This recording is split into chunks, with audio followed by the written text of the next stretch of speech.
European troops, or as they've been called, peacekeeping forces, are ready to move into Ukraine as soon as Trump manages to reach a ceasefire agreement with Putin in our country, even if it's only temporary.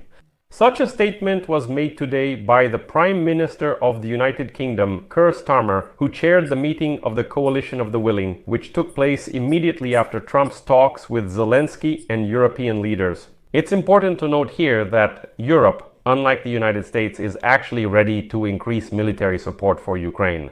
The day before, the Financial Times published an article describing the historic rearmament in Europe as an indicator of preparation for war. And indeed, most defense factories in Europe, as it turns out, have sharply increased production and are even actively expanding. But honestly, all of this is being done, not openly. Meanwhile, Ukraine and Europe have established 5 key principles to end the war. And Zelensky clearly stated that the Ukrainian army is not going to leave Donbass, and the Europeans supported this position. My name is Pechy. Today is August 13th. Let's go through everything step by step. But before we start, I ask you to subscribe to this channel, give it a like, leave any comment, and be sure to subscribe to my Telegram channel. The link to it is in the description of this video. We publish breaking news there immediately. So, right after the talks between Donald Trump and Volodymyr Zelensky and the European leaders in Berlin, there was a meeting of the so-called Coalition of the Willing. This term refers to those countries that are ready to help ensure the implementation of any future peace agreement between Moscow and Kyiv. The meeting was chaired by Keir Starmer, who is the Prime Minister of the United Kingdom, and he led the work in this area together with the President of France, Emmanuel Macron. And so, opening the meeting, Starmer stated that the military plan would be ready for immediate implementation as soon as a ceasefire agreement is reached. Furthermore, he added that the upcoming Trump-Putin summit on Friday is extremely important. Quote from Keir Starmer: "This conflict has lasted over 3 years, and we are still far from a viable solution or ceasefire. And now we have such a chance thanks to the work done by President Trump." Then Starmer added that at the meeting in Alaska on Friday, there will be no limits to the guarantees. But he stated that the Coalition of the Willing is ready to deploy support forces when necessary, or to impose sanctions if needed.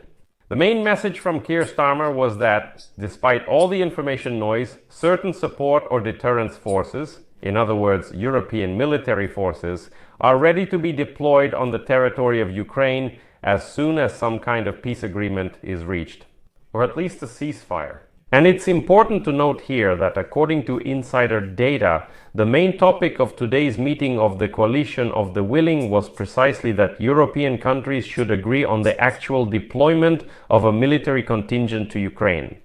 If Trump manages to reach an agreement with Putin on a ceasefire regime in Ukraine, supposedly Trump's talks with Zelensky and European leaders today also touched on the issue of ensuring that very ceasefire regime. And Washington insists that it is Europe that should guarantee all of this, including with the help of European troops if necessary.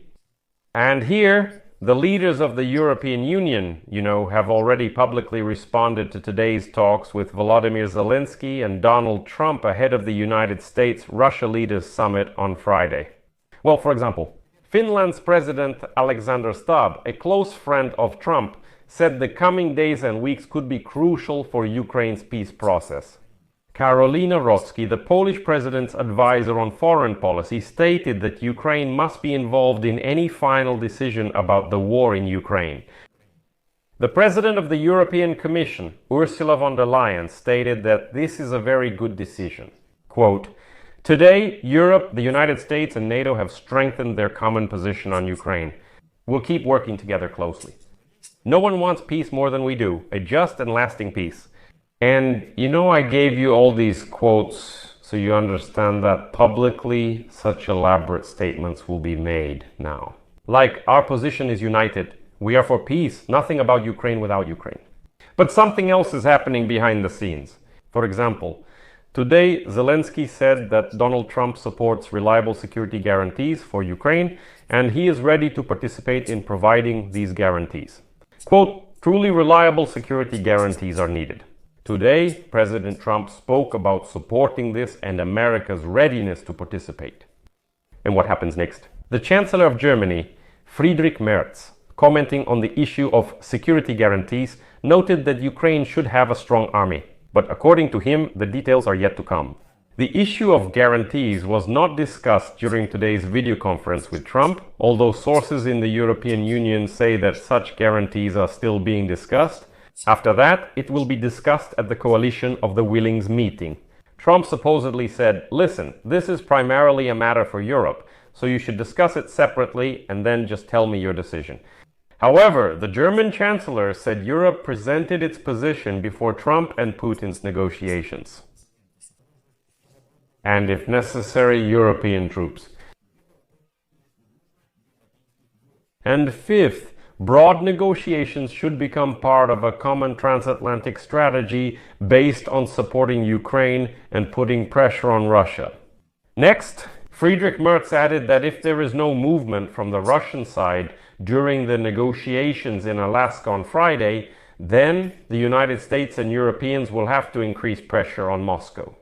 And it's also interesting how Merz stated that Europe has finally woken up and started to act. Message. And here he made a historical reference. According to him, it's quite appropriate that the call between Trump, Zelensky, and European leaders took place today, August 13th, because it was on this day in 1961 that the construction of the Berlin Wall began.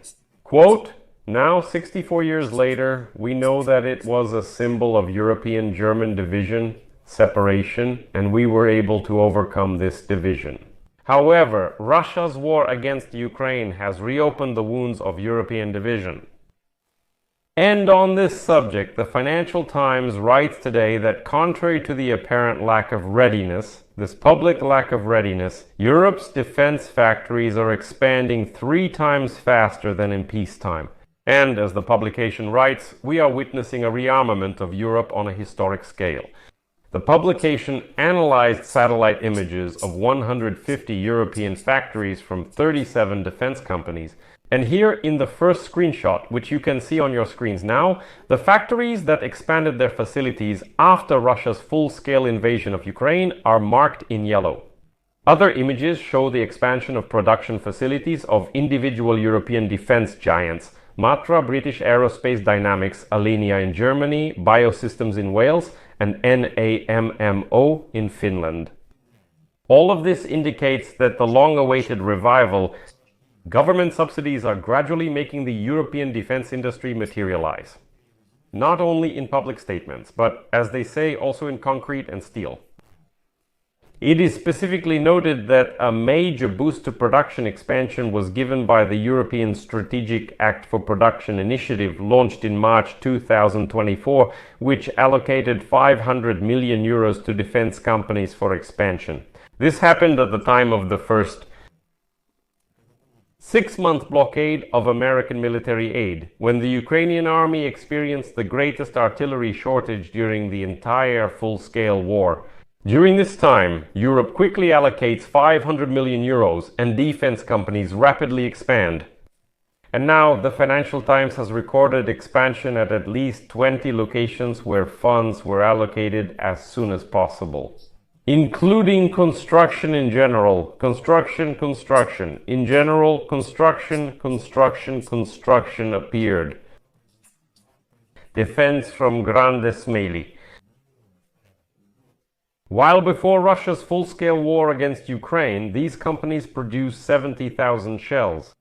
That's a 16-fold increase in production, if I'm not mistaken. Overall, analysts see this as clear preparation by Europe either for a major war or for real military support for Ukraine. So I'll leave it at that for now. Share your opinions and conclusions in the comments below this episode, subscribe to the channel, hit the bell, and don't forget to like. If you want to support the work of this YouTube channel, you can do so with any donation. You can use various platforms, including crypto wallets, for bank transfers.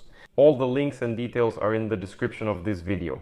or scan the QR code to visit Buy Me a Coffee. It's the easiest way to support this channel. That's all for now. Take care of yourselves. Bye, everyone.